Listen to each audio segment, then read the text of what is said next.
just sit back, relax, put me to the side, and feel free to play Jedi Survivor as you listen to me talk. Or you guys can watch me build this as we address all the boss fights in this game, from the combat mechanics to the actual story itself.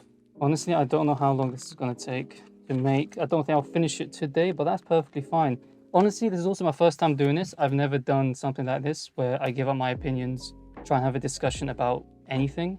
It's usually just straight up gameplay. A lot of the things I'll be discussing is mostly on the comments I've been receiving and my opinions about them. Okay, let's start off with the Ninth Sister. I think that her introduction was perfectly done. Not only that, even her death was done perfectly. They didn't spend too much time on the Inquisitors in this story, which is what I like. The boss fight was okay. Of course, it's the first boss fight. It was expected to be easy, but it's her death that was perfectly done, in my opinion. It was so well done. You get to see the development of Cal from Jedi Fallen Order to Jedi Survivor. He has no fear towards the Inquisitors. He sees them as it's just a waste of time, okay?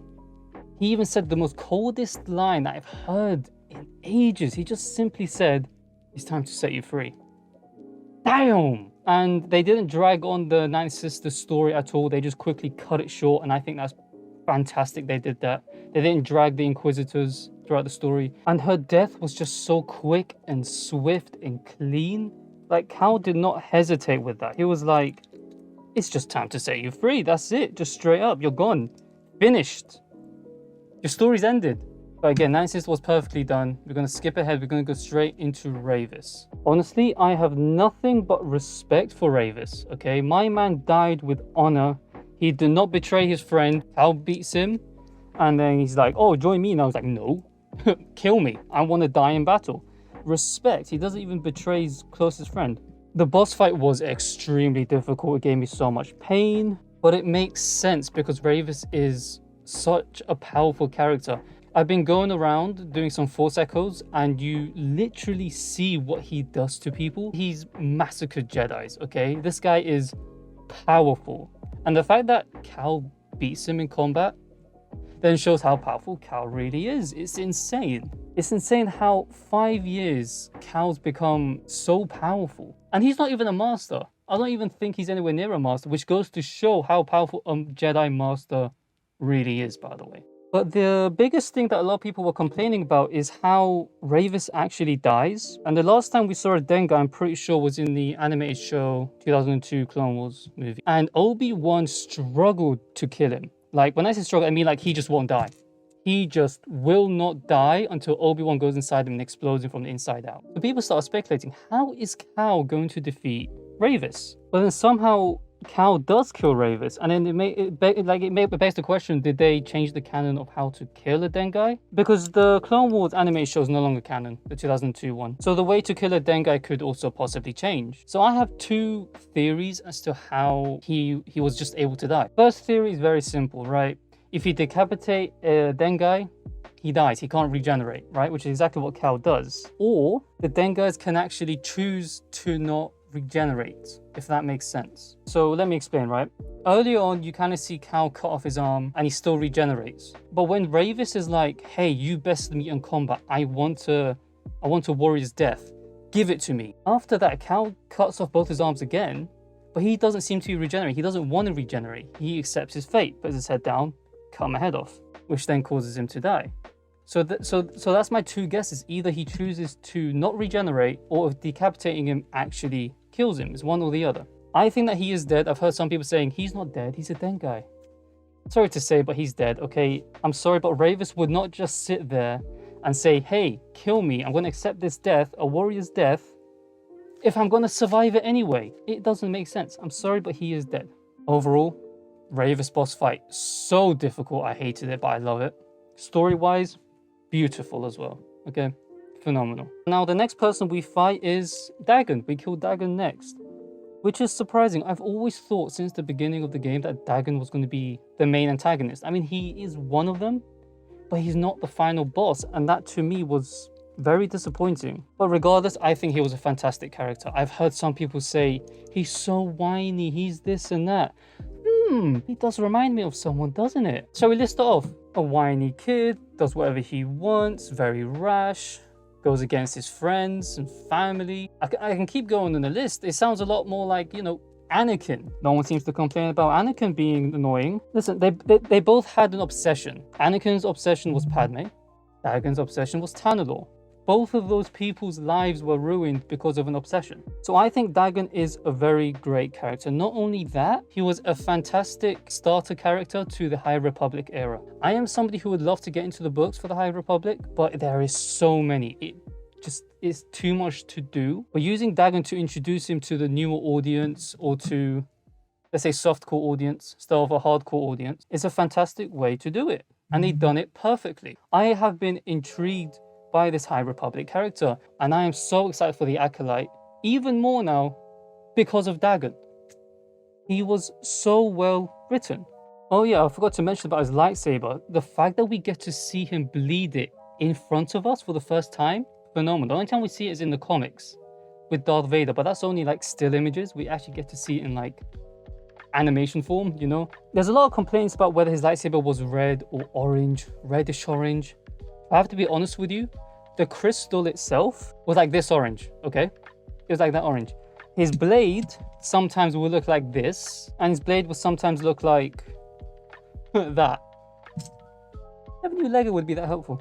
So when it actually comes to Dagan's lightsaber, I could not actually tell what color it is, but all we know is that it's been bled, okay? So simply it is much more closer to the red side. We can't tell if it's orange or red. It's definitely not orange, but it's also not definitely red. So what do? We just split it smack in between. We say it's both, just like in the Ahsoka trailer that we see. Those lightsabers are orangish red. And I've seen so many people complain about it, and I think that's kind of a valid thing to complain about. Not that, oh, this lightsaber doesn't look too red, or his lightsaber doesn't too orange. It's the fact that it lacks consistency. Sometimes it'll look orange, sometimes it'll look red. And I think that's the game design's fault. I wouldn't say it's the story's fault. Until I get a proper confirmation, I still don't know what color that lightsaber is, okay? My guess is just orangish red, okay? Similar to the Ahsoka trailer. That's just my guess. And honestly, don't get me started on how powerful Dagan really was. Man, he was insanely powerful. Can you imagine if he actually had both his arms? He was able to conjure a massive force illusion around him the entire fight. The only time it failed was when Cal turned it against him by causing an illusion of Centauri. He, as in Cal, turned his weapon against him, which then caused him to his downfall. He was conflicting. He sees Centauri, but he also wants Tanalorr, so he's kind of like, which then sadly causes him to his death. I really wanted him to survive until Tanalorr. I really wanted him to see Tanalorr, at least fight him in Tanalorr instead of fighting Bode. But the problem with that, if he was the final boss, they would kind of have to change the flow of the story. But again, I think Dagan was a well-written character. Because I remember I had some guy in the comments saying, oh, Dagan's so annoying. It's just, Tanalorr, Tanalorr. What was Anakin? Anakin was just, Padme. There's no problem there, apparently. Unless this guy hates the prequels too. I'm not sure. Prequels are amazing. But next up is a Darth Vader boss fight. This is just another thing that's just split the community in half again. The Darth Vader fight was done correctly in terms of story.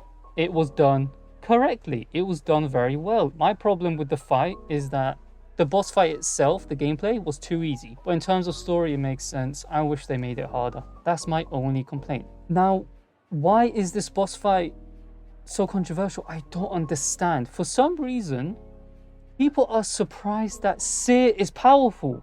Oh, because in the last game, which is 5 years ago, by the way, and she cut herself from the Force, she was tossed aside by Darth Vader, just a little. But for some reason, when people see that, they think, hey, Seer is whack. Well, yeah, she cut herself from the Force and she just regained it. Kenobi did the same thing. Kenobi cut himself from the Force and reconnects with it. And in a few days, he becomes so powerful yet again. So why can't Seer do that in 5 years? Why is that weird to some people? She was a master in the Clone Wars, and even Darth Vader says she would have made a fantastic Inquisitor. But for some reason, we're going to ignore those parts. We're just going to call her a woke character. You guys are just tossing this word woke everywhere you just want. For some reason, you think, oh, the only reason Seer damaged Vader is because they're being woke. They just forced a strong female character out of the blue for no reason. Some people have even gone on to say, oh, we didn't get to see Seer train. How did she become a master? We don't get to see that. It's just another Rey incident. Shall we look at Star Wars 1, how many masters there are? We didn't see any of them. We didn't see Yodas. We didn't see Yaddles. We didn't see Count Dooku's, Qui-Gon, Mace Windu, Cluth. We don't see any of their training arcs, yet they're still masters. Why are we not complaining about them? Why are we only complaining about Seer? Just because she damaged Darth Vader. That doesn't make sense as well. Darth Vader is not some sort of entity in the Star Wars universe that just can't be touched. The only people going to touch him is Obi-Wan, Ahsoka, Luke, because there's conflict and all that stuff. You see in the comics, Vader was beaten by a Jedi, but everyone's going to start making up excuses for that. Oh, Darth Vader didn't have his lightsaber at the time. That's why he lost.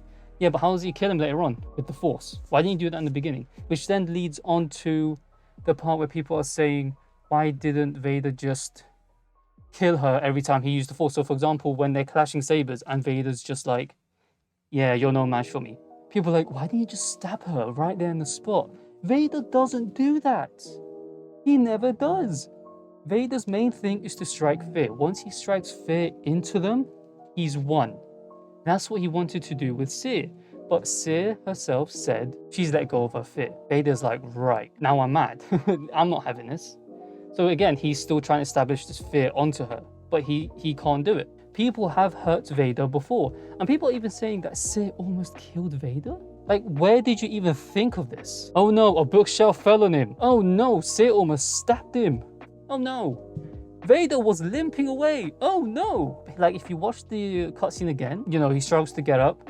He takes one step and he limps, and then he continues to walk normally. He wasn't limping away. Oh, no, he was fine. Even if he was stabbed, he would have done the same thing. I would have loved for him to be stabbed. I think it would have been cool if he would have been stabbed. But he didn't get stabbed, which is a shame, because he would have definitely walked it off. Again, Seer was a Jedi Master. She is more powerful than Cal Kestis. Because I guarantee you, if it was Cal Kestis against Darth Vader and Cal did the same thing, nobody would complain. But because it's Seer, for some reason you guys think she is weak. Even though we've constantly been told she's a Jedi Master, she would have made a fantastic Inquisitor. Now, we can't accept that. How dare she hit Vader? So many people hit Vader. Just because Vader is like the top 3 powerful person in that time period, does not mean nobody can touch him. It's like saying, oh, I'm going to watch the #1 tennis player in the world play against the top 50. And I'm going to expect the person who's #1 to just demolish the person who's top 50. It's going to be 3 sets to 0, just like that. And Seer showed no point in this fight of winning. In this fight, all Seer did was just put up a good fight against Darth Vader. That's all. And what do you notice as well? Seer gave so much hits to Vader. And how many hits did Vader give to Seer? You tell me. Just 1. Vader gave Seer 1 hit and she dies. Vader takes multiple hits and he's still walking. That's what makes Darth Vader great. It's not the fact that he wins every fight flawlessly. It's the fact that he wins every fight because he is strong. No matter how many times he gets hit, no matter how many times he gets thrown around, no matter how many times he gets cut, loses a limb or anything, he gets back up and he wins the fight. Somebody said, oh, he was wheezing. So what if he's wheezing? He has bad breathing. He can be tired. Can he not? Oh, and it's burning all around him. Do you think that ash is good for his respiratory system? Really? Now, let me quickly discuss as to why the boss fight was easy. The boss fight was easy because Vader thought this was the same Seer she was 5 years ago. So he walked in as if it was just another basic fight, you know, just another normal Jedi. Get this over and done with. You're not worthy of my energy. I don't want to be wheezing fighting you. But then Seer puts up a good fight. Eventually, when she throws the bookshelf on him, he's like, right, she's grown much more powerful than I last remembered. So he becomes serious. Now that he's serious, he wins the fight. Simple as. Yes, he's been thrown around left, right, center, blah, blah, blah. So was she. She was thrown around as well. And then when you do play as Seer in the boss fight, it's just very easy. Parry times are like nothing. It feels like you're playing on story mode. It's fantastic. But that's because you're playing as a stronger character than Cal Kestis.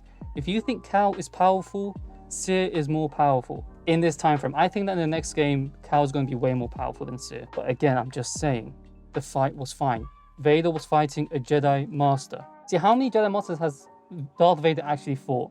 He fought Obi-Wan Kenobi, Seer. I think the guy in the comics was a Jedi Master as well. What do you notice all in common? Vader takes damage. The point I'm making is Jedi Masters or even Jedi Knights, okay, can land a hit on Vader. It's not mind-blowing. Okay, people need to lose this idea that Vader is perfect. Okay, he must be flawless in all battles. He'll just force choke anyone. He's never done that. Because in the last game we see in Jedi Fallen Order, how many times has he grabbed Cal and not just stabbed him? Isn't that what you guys wanted with Sid? Vader to just grab and just stab? Vader had countless times to do that with Cal Kestis, but no. We ignore that, of course we do. Just like you guys, I find it annoying when they force things into media, like wokeism and all that stuff. Right? I find it annoying as well.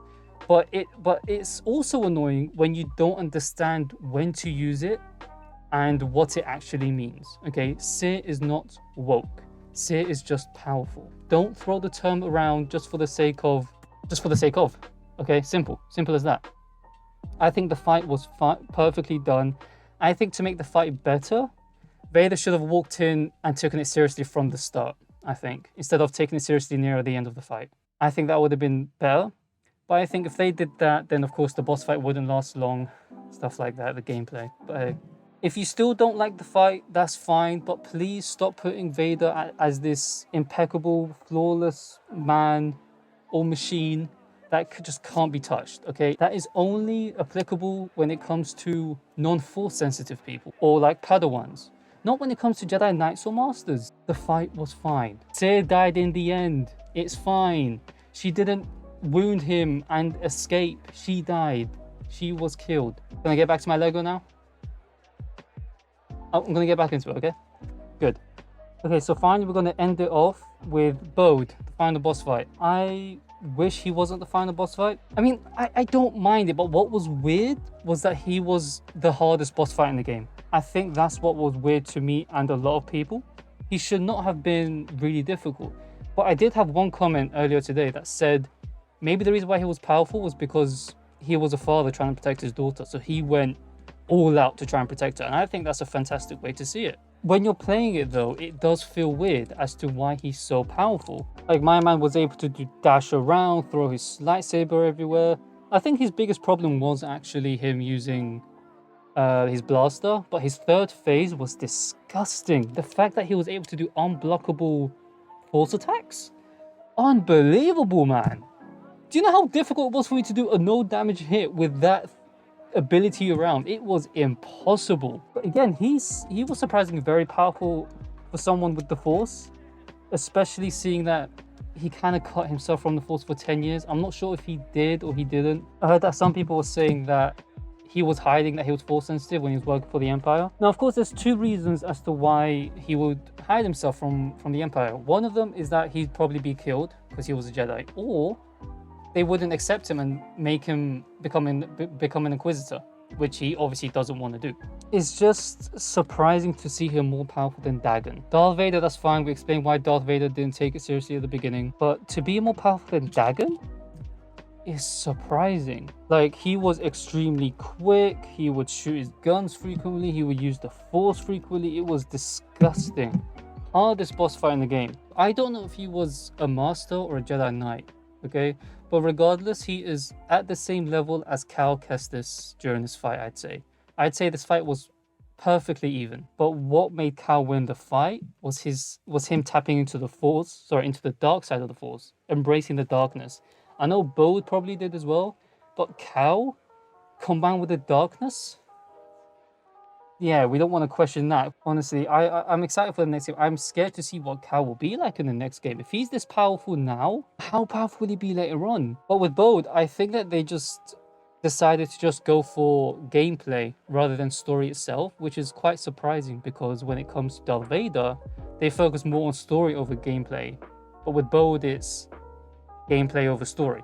Does that make sense?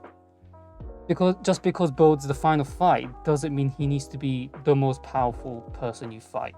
It doesn't make sense in terms of story. Now, when it comes to the future of this game, I have a lot of predictions. Is that Vader will encounter Cal Kestis again. They will fight again, but Cal Kestis is going to take such a major beatdown. He could possibly die, but I don't think he will. Because listen, this is why Dagan's important, right? Okay, hear me out. Vader now is going to destroy Cal Kestis. Cal survives. Merrin takes him back to Tanalorr. Of course, Vader doesn't know where Tanalorr is or even how to get there. They're going to make another back to tank or back to chamber, you know, kind of thing, similar to Dagan, and put Cal Kestis in there for him to heal. Which then means that with a new Rey movie coming up, Cal Kestis could appear in that and not age. And they can use the same actor. It makes sense. Honestly, if they go down that route, I will not complain.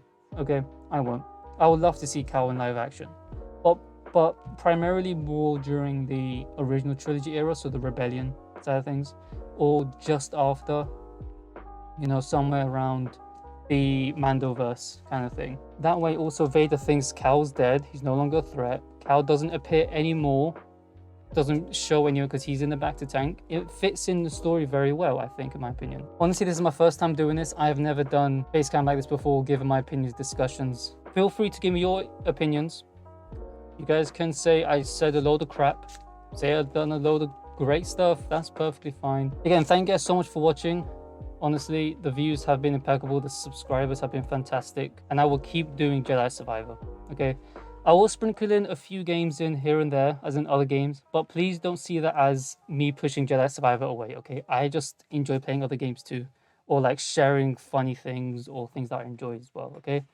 But feel free to stick around, give me your inputs, give me your ideas, suggestions. I'm always more than happy to talk to you guys, okay? I'm always here to support you guys as well, just as much as you guys are supporting me. I'd love to give you guys questions, suggestions, ideas. I love it. Keep them coming, okay? Honestly, it really means a lot. Thank you guys so much for watching, and I will see you in the next video.